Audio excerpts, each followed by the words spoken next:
1000 বছর যদি ওকে ওয়াজ শোনান, মুরগি খাবি না। থাকো থাকো থাকো থাকো, সমস্যা নেই। ও কোন চান্সের ফাঁকা আছে কি করবে? সামনের কাতার পূরণ করুন, কাতার সোজা করুন। দেখো কম কথা, কে কইছে ও সব ঠিক আছে, নড়াচড়া করা যাবে না কিন্তু, একদম চুপচাপ, ঠিক আছে? হ্যাঁ থাকো। বিয়ে শাদী করছো? দোয়া করে বিয়ে শাদী করো। পছন্দ আছে কাউরে? আচ্ছা ঠিক আছে, বসো। কে বলছো অসুস্থ? সব ঠিক আছে তো, থাকো।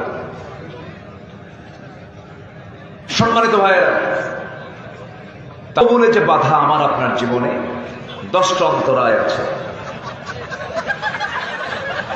এই চশমা তো এটা দিনের বেলার জন্য, চশমা খোলো, এটা সবাই হাসতেছে, রেখে দেবে। এখন তো আমারে না দেখে তোমারে দেখবে সবাই। জাতির নজর গেছে এখন ওই দিকে, সমস্যা নেই। আহারে না, থাকো। আল্লাহ কাকে কখন কেমনে রাখে ফয়সালা কার।